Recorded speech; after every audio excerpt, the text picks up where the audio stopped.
Bom, então quero começar falando aqui sobre centroavante, né? Eu quero trazer aqui duas opções. Vou comentar aqui então com vocês. Primeiramente sobre essa aqui, ó, que é um atleta lá do futebol da Colômbia que vem se destacando, que é o Leonardo Castro, jogador que tem 31 anos de idade, centroavante fixo aí, que vem vivendo uma fase bem bacana pelo Millonarios. Nessa última temporada 2023, 55 partidas, 22 gols marcados e 4 assistências. E 2024 começou com tudo, né? O ano, 8 jogos, já tem 4 gols e 2 assistências. Realmente um desempenho bem interessante até aqui. Vale lembrar que anteriormente a isso ele já vinha vivendo uma boa fase. Deportivo Pereira em 2022, 25 gols, foi o auge da sua carreira. E anteriormente a isso passou durante 6 anos no Independiente Medellín, com números mais ou menos ali 8, 5 gols por temporada. Mas realmente os últimos 3 anos, 2 anos basicamente dele, o cara marcou 55 gols. Chama muita atenção e me lembra muito os números do Cano, né, que ele tinha lá no futebol colombiano antes de vir para o futebol brasileiro. Então o Leonardo Castro é um centroavante que eu ficaria de olho. Cruzeiro, que o Samuel Venâncio também já informou, né, que ele não parou no Dineno, quer buscar mais um centroavante de peso, mesmo que os dois não joguem juntos, para não correr o mesmo risco que foi ano passado com o Gilberto, que o Cruzeiro apostou todas as suas fichas no Gilberto. Não conseguiu dar conta do recado e nem sequer tinha um centroavante ali para fazer sombra, né, para o centroavante. Então acho que o Cruzeiro está certíssimo em ir atrás de mais uma opção aí para o ataque. Bom, eu quero deixar aqui agora essa notícia, né, do Tiquinho Soares, onde no decorrer do vídeo aqui apareceu essa informação de que o atleta, então, a torcida do Botafogo está pedindo a saída dele. E vários portais do Cruzeiro falando, né, se ele não poderia ou não ser uma opção para Raposa. Ó, torcedores do Botafogo pincham no Newton Santos e pedem saída de Tiquinho. Thiago Nunes já foi demitido, o time acabou empatando de novo fora de casa na pré-Libertadores no finalzinho, né, realmente um resultado horrível para o Botafogo, que poderia ter ganhado tranquilamente e acabou então tendo essa demissão do técnico, uma bagunça realmente o Botafogo até aqui. E o Tiquinho Soares, então, pedindo a saída dele, né? É aquela coisa. Os números dele na temporada passada foram absurdos. Centroavante de 33 anos de idade, tem um salário bem grande no Botafogo, chegaria para ganhar o mesmo tanto que o Matheus Pereira. Ano passado, então, 29 gols, 7 assistências em 54 jogos. E nesse ano, 8 partidas, 1 gol e 2 passes. Não é terrível, mas realmente o Botafogo não vive uma boa fase. E mesmo o Tiquinho Soares sendo o grande jogador do time, vai ter essa cobrança no pé dele e tudo mais. Enfim, acho um atleta bem interessante sim, sem sombra de dúvidas. É engraçado que ele é lá de Souza, tá? Só para você ter uma ideia. Então, olha com a coincidência e o destino aí, né? Poderia ser uma recompensa, vai pro Cruzeiro aí, ó. O Tiquinho Soares, ele tem contrato com o Botafogo, deixa eu até pegar aqui, ó, Tiquinho Soares até o final de 2024. Realmente tá curto aí, já tá bem perto do fim. Vale 20 milhões de reais. Ano passado no Campeonato Brasileiro, ele foi o grande jogador do Botafogo, mesmo naquela reta final, ele somou números incríveis, ele marcou 17 vezes na Série A em 33 partidas, e olha que o Botafogo viveu momentos terríveis, né, realmente, nessa reta final. É um jogador que eu aceitaria tranquilamente no Cruzeiro. Você acha que o John Texton liberaria o cara? Olha, eu sinceramente, eu acho que não. É mais para um rival direto aqui no Brasil. Magos, tá? Mas se tiver uma compensação financeira? Talvez. Só que o Botafogo vai buscar um novo técnico e... Bom, então eu quero falar aqui sobre essa promessa, né, chegando da equipe do Paysandu. Quem será que é, Gustavo?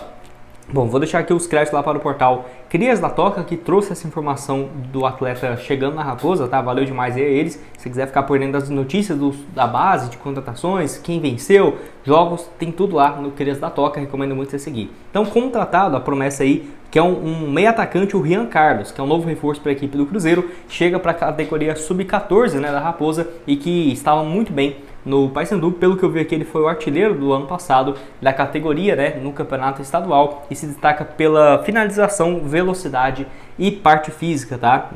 Infelizmente não consegui achar aqui os números dele exatamente, quais que foram nessa última temporada. Vale lembrar inclusive que ele, só para você ter uma ideia, né, já estreou com a camisa do Cruzeiro. Pelo que eu vi aqui, o primeiro jogo dele foi no dia 12 de fevereiro, ele foi anunciado no dia 2 de fevereiro, então já tem aí quase um mês, né, vai completar que ele está na Toca da Raposa. Desejar sorte aí para ele, Rian Carlos.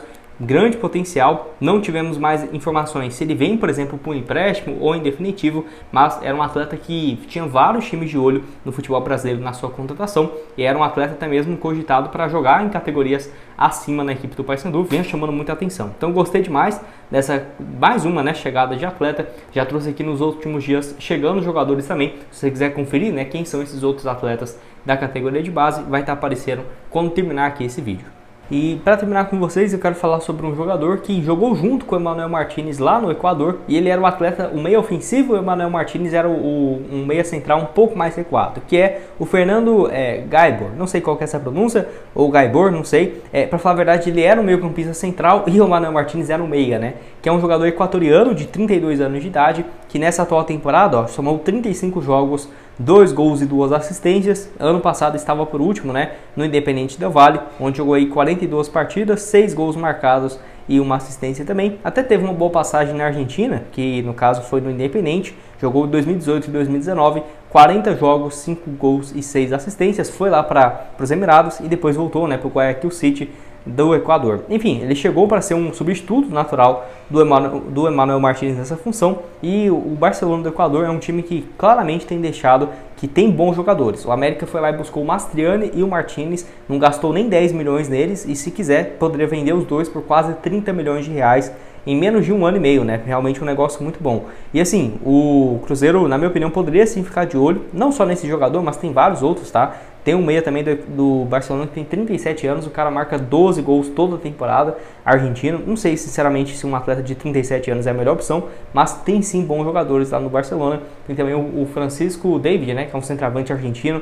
O cara tá marcando 15 gols por ano no Equador há muitos anos, números melhores pelo Barcelona do que o Mastriani tinha.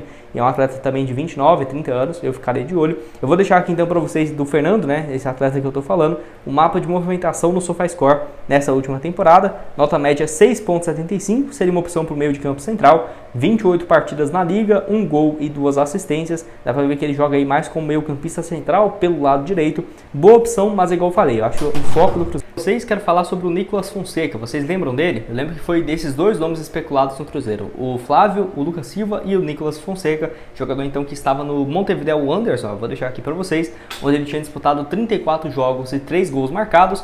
Em julho tinha números menores, né? Mas aí logo depois o Cruzeiro consultou ele e o Montevideo vinha pedindo uma compensação financeira. Não sabíamos essa pedida na época, mas logo depois se confirmou que era algo próximo de 7 a 7 milhões e meio de reais, que seria um investimento alto? Sim, mas na minha opinião o Cruzeiro poderia sim ter arriscado, porque ele foi comprado pelo River Plate, exatos por esse valor, 7 milhões e meio de reais, e começou muito bem aqui na temporada. Ele soma 7 jogos, de 9 partidas do River ele jogou 7, sendo 5 na condição de titular, e tem agradado bastante, né, a torcida do River Plate por ter garra, por ter realmente uma conexão ali bem interessante já nesse início do clube. E é um jogador que, na minha opinião, se ele tivesse 21 anos, 22, não ficaria surpreso se ele fosse negociado daqui a uns meses para a Europa, mas como tem 25, eu acho que ele ainda tem espaço, com toda certeza, mas pelo menos não vai ser uma grande venda, um cara 60 milhões de euros, não, mas é um jogador que tem muito potencial, porque ele é italiano, né, ele é uruguaio, mas ele é italiano mesmo, tanto que ele jogou a base lá no Novara, uma equipe da terceira divisão do futebol italiano, e aí ele, se dá pra ver, 2018, 2020 ele ficou lá, ficou um tempo parado, eu acho que recuperando de lesão, dos seus 21 aos 22 e meio, e aí foi pro River Plate, lá do futebol uruguaio, né, melhor dizendo, e ele jogou 7 jogos, 3 na Sul-Americana, inclusive jogou contra o Cuiabá aqui no Brasil, e aí depois foi pro Montevideo Wanderers, onde se destacou muito, e essa venda, né, pro River Plate. O River Plate havia comprado em julho, ainda continuou em empréstimo pro Montevideo até o final de 2023 e chegou em 2024 com tudo, né, com essas 7 partidas. Eu acho que seria um cara muito interessante no meio de campo do Cruzeiro. Não é um jogador para jogar como um meio campista ofensivo, né? Um cara ali igual o Matheus Pereira e tudo mais. Não, seria um cara central, mas que chega muito bem no ataque e poderia fazer um papel numa linha de 2 volantes e tendo ele com mais liberdade pelo meio. Eu acho que realmente muito interessante. Deixe a sua opinião aqui embaixo então nos comentários.